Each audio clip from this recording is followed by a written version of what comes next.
Hey everybody, welcome back to our YouTube series, The Path of Least Resistance. I'm Brian. Sarah? Um, anyways, we want to pick up where we left off in the last video. Sarah was talking about how we thought we had a good grip and a great grasp on what we needed to do to enrich our lives and to be, more happy and more fulfilled. And more peaceful. But we had just begun to scratch the surface, as it were. So there's a lot more that needs to be done other than daily meditation. And one of those things is daily affirmations. So if you don't do affirmations and you think they're silly, let me tell you, they're not. They're very important. And one of the things that we like to do on a daily basis is make sure that you look right in the mirror every day and tell that person you see in the mirror that you love them. Say, I love you.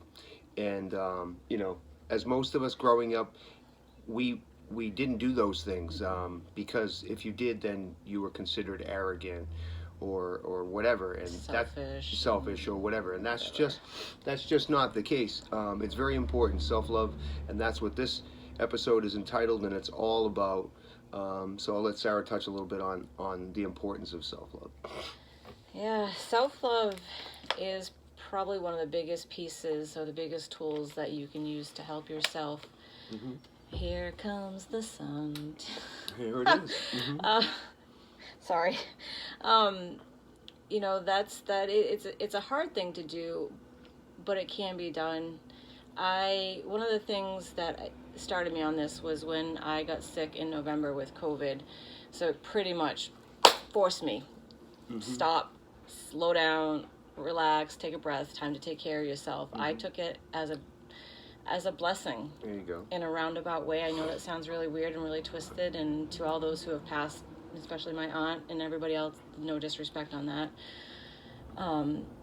But it really, really, really forced me to take a good hard look at everything in my life. I started to meditate more. I started to read more. I started to listen and do more research on everything. And one of the things that I stumbled across was shadow work, which it's very important, but that's a whole nother series. Yeah, we'll be talking about that in the future. Yeah, that basically, you have to look inward and start letting go of all the old limiting beliefs and stories you've been telling yourself. And I'm not good enough. Yeah, exactly. Yeah, I'll never achieve anything. When I was growing up, my dad said things to my brother and I like, "You'll never graduate from high school," or "Prove me wrong." That was always a big one, and we did that.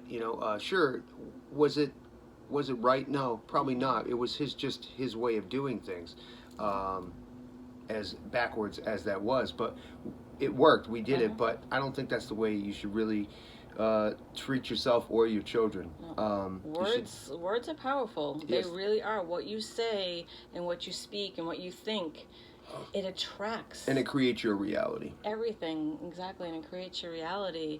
And so letting go of a lot of that stuff, it was like a weight just started to slowly lift. Now, did I cure myself all in one session? No. Did 2, 3? No. It goes on and on and on. Think of a snake when it sheds its skin. Mm-hmm. Every time it grows, it's got to shed its skin, and it's painful to go through. I'm not even going to lie, but it gets easier and easier and easier each time those layers come off, and you start to realize I'm worth it. I am love. Mm-hmm. I am amazing. And you start telling yourself all this stuff, whether you believe it or not, because your subconscious really doesn't know the difference between what's not real and what is real. It's true. That's very true. And sometimes you have to fake it to make it, as they say. But what's beautiful about that is if you do have to do that in order to get through the day, eventually, if you tell yourself that over and over again, you'll start to believe it. Repetition is the mother of skill. That's right. And so a lot of us have been conditioned most of our lives to believe things that just aren't true about ourselves. And if you buy into that, then that's all really you're ever going to be. To quote Joe Dispenza, if you really want to change your reality, you need to first change your personality. Mm-hmm. So, and that's not exactly how he said it, but verbatim, but that's pretty much the gist of it. You can't change your reality until you change your personality, which starts with loving yourself if you don't already. Big time. That's very important. So, and we'll also talk about in the next the next series, or actually the next video, we'll be talking about confidence building, as well as shadow work, and also forgiveness, because that's also important. You have to learn to let go of a lot of things in order to move forward. That's very important. Also, Sarah, you wanted to mention a link that you're going to find down below. Yeah. Louise Hayes. I love this woman. I mean, we follow a bunch of people, and she is definitely one of them. And she talks a lot about how loving yourself isn't selfish. It's not arrogant. It's not egotistical. Like Brian said, we were all conditioned to think that's what it was. So if I looked in the mirror, 5 years ago and said, "Oh, look at me, I'm beautiful, I love myself," people would look at you like, "Dude, you're really selfish and arrogant, right, and egotistical, and what's the other word I'm looking for?" Whatever, it doesn't even matter because it's not in my vocabulary anymore because it's... Right. But I can honestly tell you, for the first time in, let's see, I'll be 48 in August. For the first time in my 48 years of living, I can truly look at myself in the mirror and tell myself, "Sarah, you are beautiful." And I actually believe it. And it took a long time. Anybody that's ever had a history with anything, any insecurities, any self-doubt, whatever it is, it's empowering, right? It is. Once you realize that, it's the stepping stone to releasing so much of your past, and it's so important. And everybody deserves to be happy. Everybody is definitely worthy of a great life, and that's empowering in itself. You just have to remember that you are a creator. That's just like the universe. You're part of this whole universe, and whoever created the universe, whatever force that was, you're also part of that force. Yeah, whether you call it God, universe, whatever soul, whatever source. you want to call it, that's fine.